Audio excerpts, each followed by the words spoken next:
Swamps inspire fear in many minds.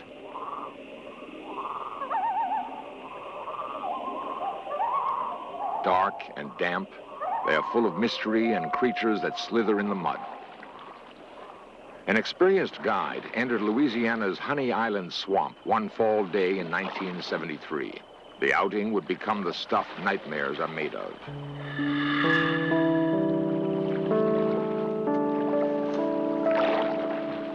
Normally, the trek held few terrors for the guide. Even the lethal alligator was rarely a problem for an experienced outdoorsman. The guide would discover something else lurking in these quiet waters, something that struck his boat.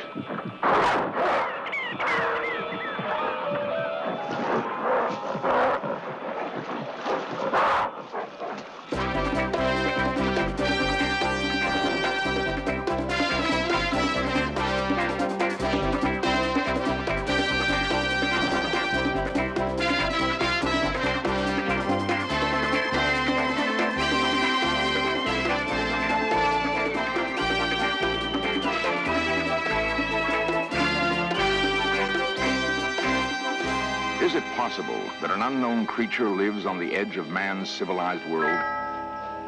The Honey Island swamp is only an hour's drive from New Orleans. Once entered, however, it is the forest primeval. Deep within the Honey Island swamp, a creature described as half man, half beast has been tracked. For the hunter, as well as the hunted, the search is a dangerous game.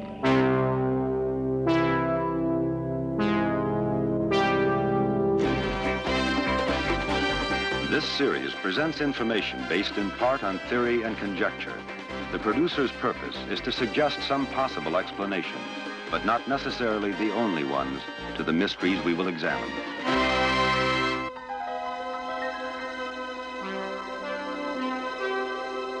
There is a land of endless winter where the air is thin and clean, with peaks soaring 5 miles high to form the icy roof of the world. The Himalayas. The nomad Sherpas who tend their flocks on harsh alpine meadows believe they are not alone in the wilderness. They know the mountains are gods, and that the gods have spawned good and evil spirits who keep watch from the highest crags. The most frightening of these spirits is the man-beast the Sherpa call Yeti. Western men call him the abominable snowman. Abominable because legend says he kills those foolish enough to enter his frozen world.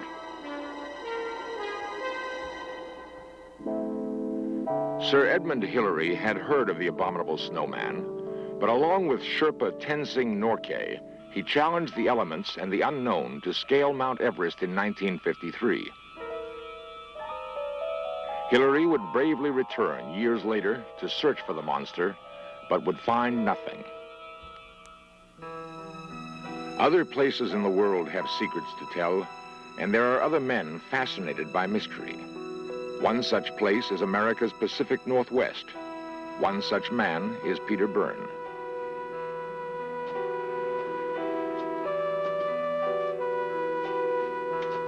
Like the Himalayas, this is a high and lonely land, as yet unvanquished by the steady surge of humanity called progress.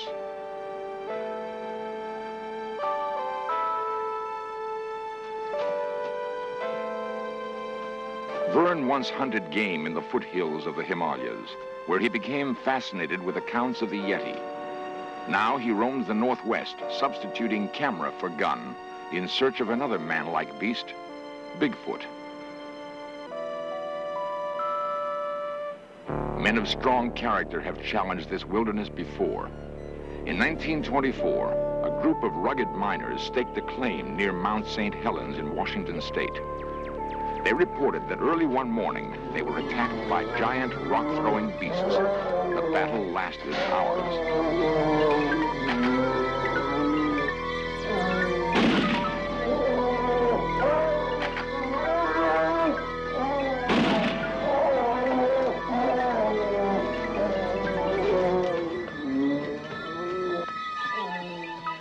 The miners thought they had killed one of the creatures, but no trace was ever found.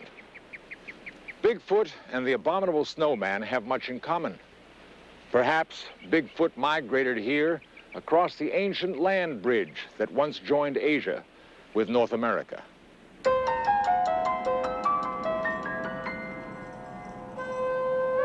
A world away from the mountains is the urbane and colorful city of New Orleans. Yet less than 40 miles from the Superdome, concrete and steel give way again to wilderness. Called Honey Island Swamp, 27,000 acres of sluggish streams, still ponds, and dense subtropical forest make up another of the world's great remaining primitive areas. Life on the edge of this vast Mississippi Delta bayou seems prosaic enough, with comfortable old homes punctuating lush farmland. In the little towns and farmhouses, however, stories are exchanged about a creature said to lurk deep within the swamp. Few outsiders ever hear them, perhaps for good reason. Ted Williams farms a small plot of land near Honey Island. He also traps muskrat and mink. One day, it appeared he'd been trapped himself. The first time I ever saw it was standing plumb still like a stump.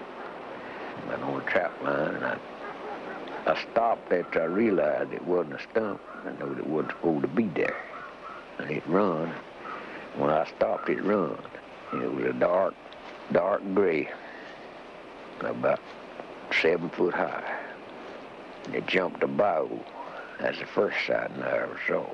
Well, the next time I seen them was they swimming the river, 2 of them. And one of them was bigger than the other, and one of them was faster than the other, and they swim just like a human. Them long overhand strokes. I tried to get one of them to look at me, and the other one run off, got out of the way, and the other one never would look at me. And I could have shot it, but I wouldn't do it on account it wouldn't look at me. It looked too much like a human to me. Broad shoulders, with arms hang down below its knees. Hands looked almost like a human. Well, I don't like to talk about it because people don't believe what you say, what you've seen. And I don't like to be called a liar. Nobody does. There are those who scoff at Ted Williams and say his story is beyond belief, beyond comprehension. The swamp is undeniably vast, however, and still largely unexplored. It could hide an incredible secret for a very long time.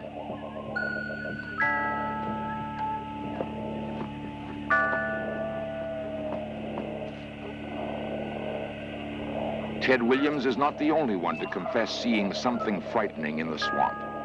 While some still prefer to keep quiet, others have begun a systematic search for the creature.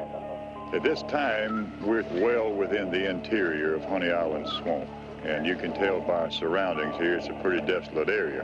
This is one of the main spots here that we're at now. When we came through going to the camp and we first encountered this creature was in this very area right here. Harlan Ford is a retired air traffic controller who has lived near the swamp for 20 years. Going to the camp, pitching through this ravine right here is where we found where it had been leading off of this ridge, coming right through this little ravine bottom on this wet ground. And this is where we first found its tracks, and it was watered about 50 yards over at this creek over here. And at no time did we find any tracks where it had gone in the water. But once it would get to this water's edge, just as a bear would do or something, then I guess it would let down to drink. And that's when we would find the heavy clawed front feet of this creature.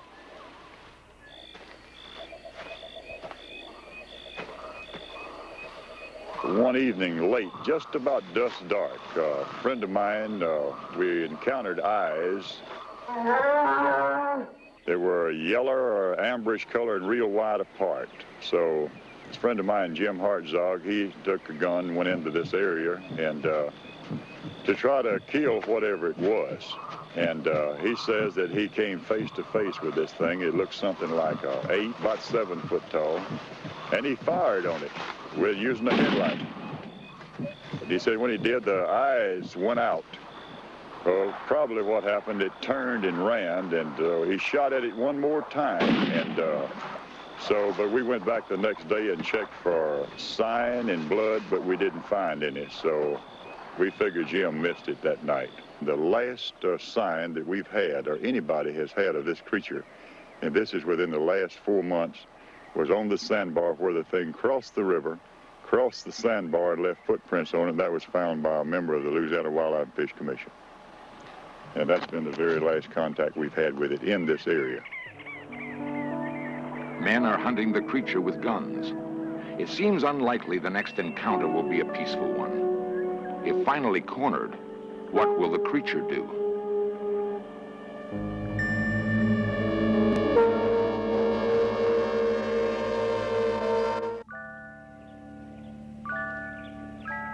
Honey Island Swamp has been largely ignored by men and seemingly forgotten by time.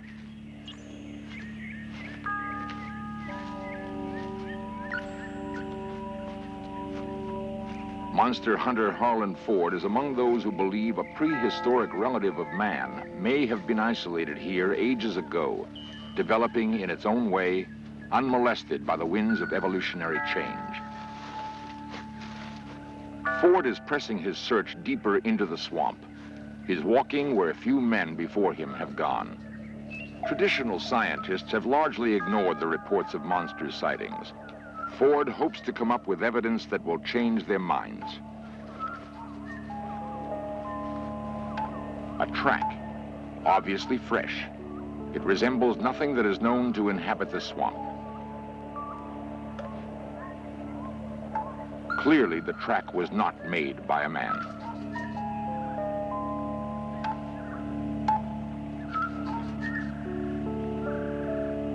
Ford believes he must move deeper still into the swamp. Darkness is approaching, however, and Ford is a prudent man. The tracks ascribed to the monster give Louisiana state naturalist George Stevens a clue to its size. From what we can find out, from the tracks we've found in the woods, I would say that he's about, well, from the young to the old. It's hard to estimate how large the young are, but if something like this has a 10 or 12-inch track, and if he puts enough weight on that track to bury in the sand or the mud so deep, then you can estimate something about what he might weigh. So I'd say a full-grown male adult probably would weigh better than 400 pounds, stand about 7, maybe 8 feet tall, and be almost completely covered with hair. A frightening picture, but it will take more than plaster casts of 3-toed webbed feet to convince the skeptical. Michael Nahey has his own ideas of what the monster might look like. Nahey is a professional makeup artist in New Orleans. He was commissioned to study the available evidence on the creature and devise a model to match eyewitness accounts. The feet were constructed to exactly match one recent set of tracks.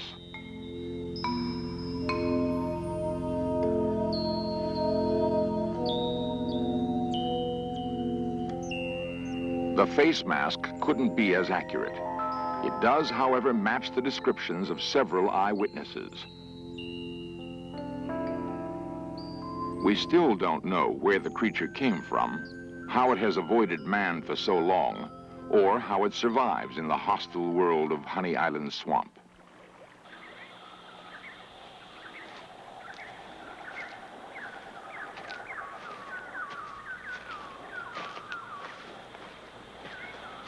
If a man can survive in the bayou without tools or fire, it follows that a man-like creature can.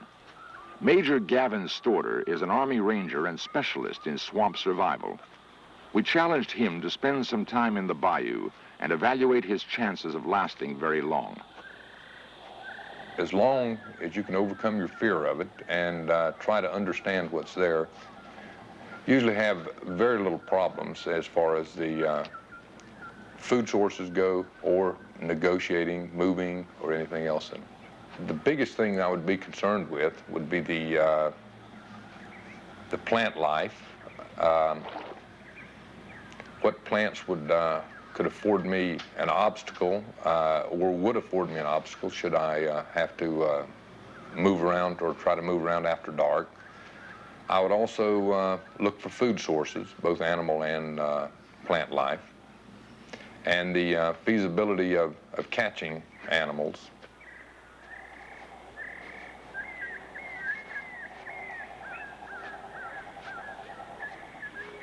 To live and remain healthy, you'd have to spend almost all waking hours, just like an animal, gathering food.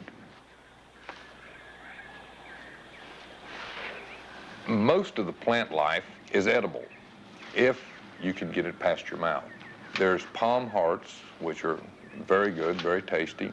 There's a lot of lily-type plants that have large roots that are very edible. Taste a lot like radishes or turnips.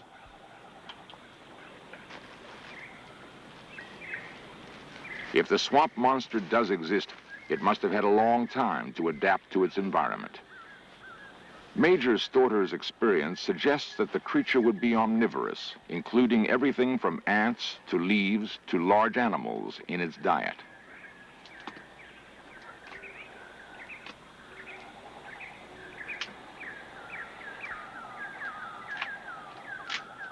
It is clear that only with great cunning and strength could a large creature endure very long. As far as the insect life goes, there would be a lot of insects that could be eaten.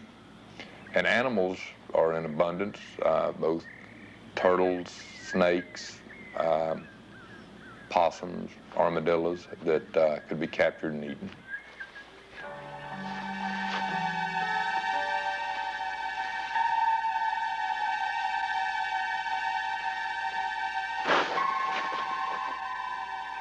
Major Storter teaches that a man's inhibitions can be overcome, that whatever he needs for basic survival is available to him in the swamp.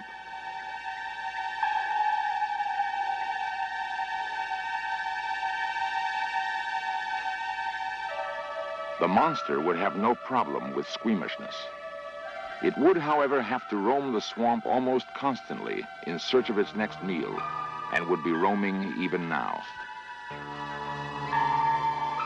The incessant need to hunt might explain the creature's apparently aggressive behavior. There are other large predators with which the monster would have to compete for food. It is difficult to imagine, however, that a creature supposedly 8 feet tall and cunning enough to outwit humans would have natural enemies.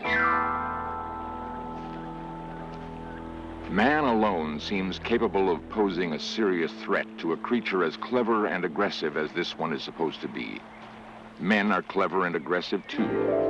The threat becomes more real as interest in the swamp mystery increases.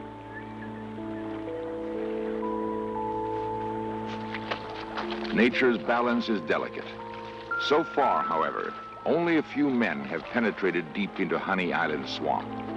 Man and monster are not in direct competition for food.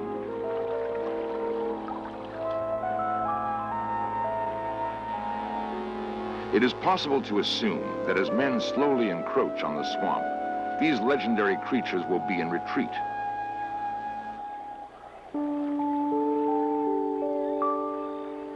There are those who have reason to believe that someday someone will get hurt. My wife and I were going on a fishing trip about 4 years ago. And about 9 o'clock that night, well, I heard this peculiar noise that screamed out down the river, I'd say a half a mile away. Harry Ford and his wife were about to spend the most terrifying night of their lives. My wife wanted me to build a fire, so I was out gathering up wood, you know, to build a big fire for her. And it screamed again. This time it was closer. I'd say it was maybe 300 yards from us this time. This really scared her, and it scared me. I tried not to let her know it scared me, you know, but so I went ahead and kept on building fires, and less than 10 minutes later it squalled again, and this time it was right on top of us, you know.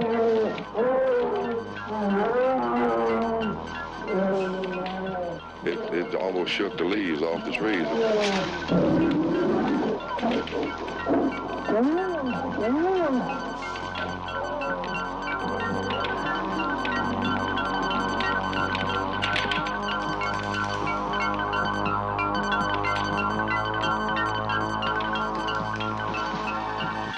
Or what was it that terrorized the fords that night in the swamp?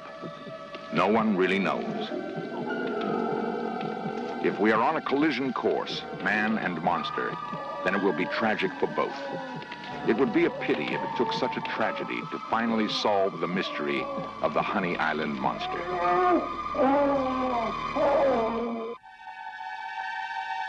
Mankind may have evolved from a swamp like this eons ago. Perhaps we left a part of ourselves behind. I know what I saw, and I know what we got on. And since then, we don't sleep in that camp without a nylon rope on the door or without a loaded gun. From my standpoint, I'll relate it just like it is. And if people believe it, they believe it. If they don't, they don't. We can't control what people think. But whatever it is still in there. You can take and walk in there today, and where you walk at today in there, I would say that there's spots in there no man has ever walked on before. It's that remote.